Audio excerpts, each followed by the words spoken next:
Hi, this is Glenda.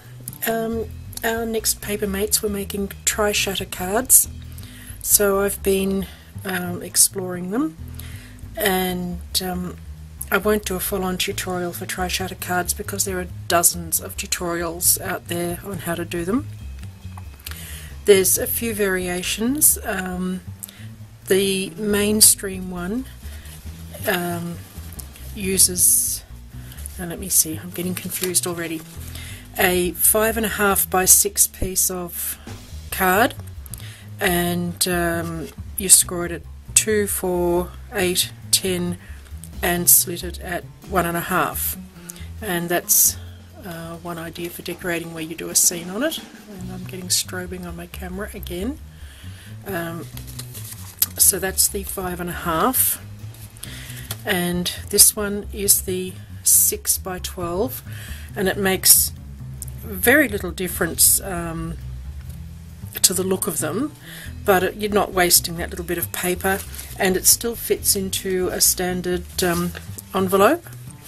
So my preference is the 6 by 12 version, and what I don't like about these is the decorating. I'm way too lazy when it comes to decorating, and I tried using Graphic 45 paper, and I don't often use it. I tend to hoard it, and I'm actually having trouble using it, but that was that one. So I'm trying to streamline the decorating, and I quite like this idea where they kind of cheated a bit, and instead of trying to do this really awkward T-shaped piece, it's just got two long strips, and then your cross pieces go over it. So I'll get back to that idea in a second.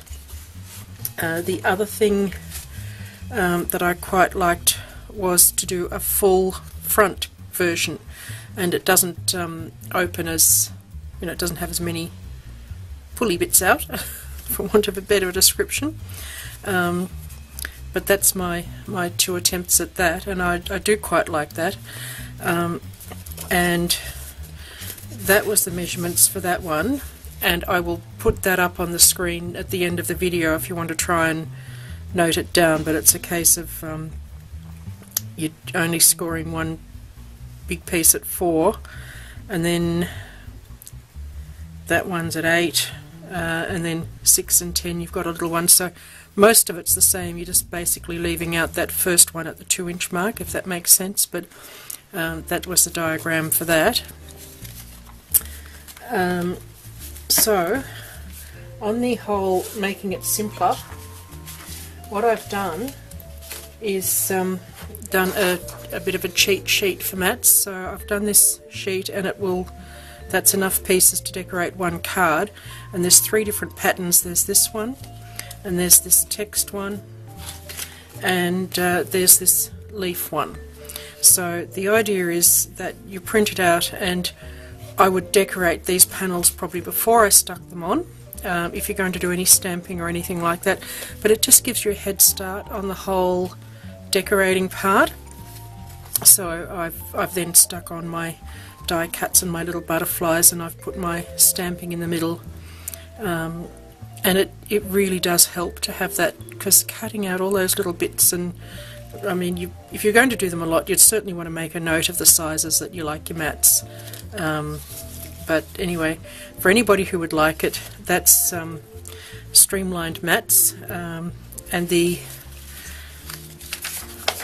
way you make this basic one, as I say, I'm not going to do a full-on tutorial, but you're going to put it at 1.75, and then you're going to find the 2-inch mark and cut down to 10, and on the other side you're going to do the same thing, 1.75, 2 down to 10. And I do like this cutting board for this particular task. It's proved to be so accurate.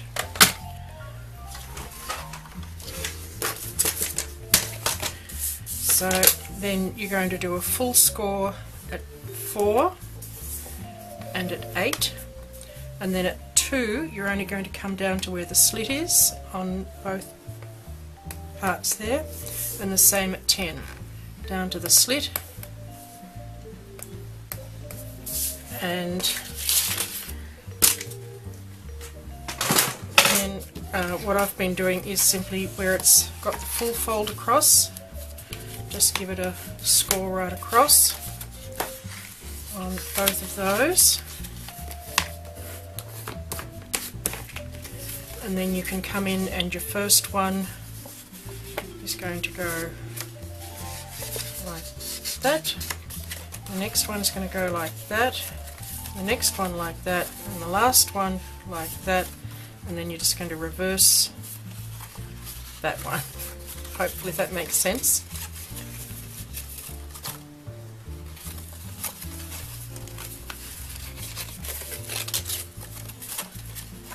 So then just ease it in, fold it down.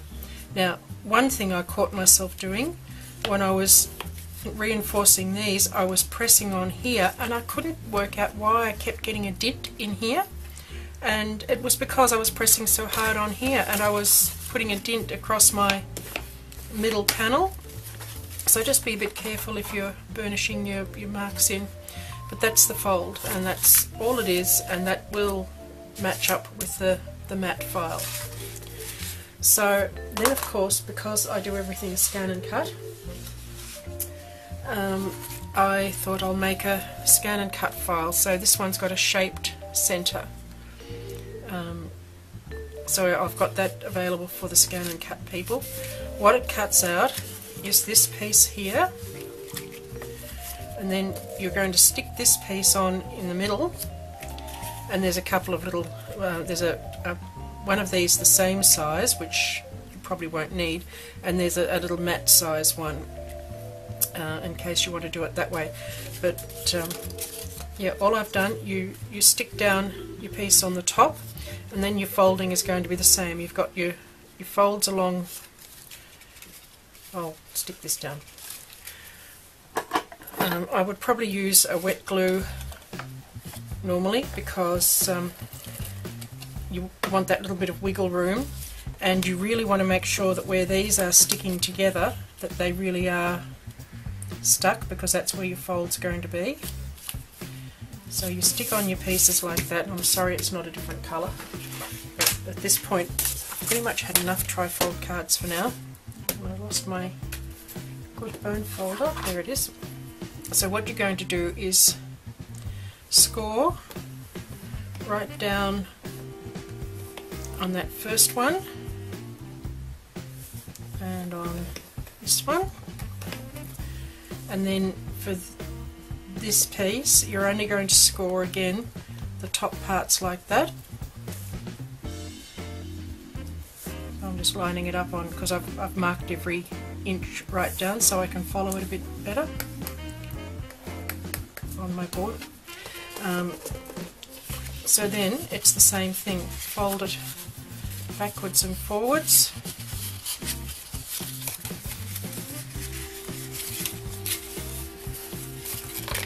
and then you just coerce these as you fold it over. Hopefully it will all line up in a pretty manner, and you've got a trifold shutter that's just a bit of a different shape. So that's my foray into trifolds for today, or for the week. So I hope that's of use to somebody, and there's the two different files that you can get, and I'll put the links in the comments, and yep, trifold shutter cards. Thank you for watching.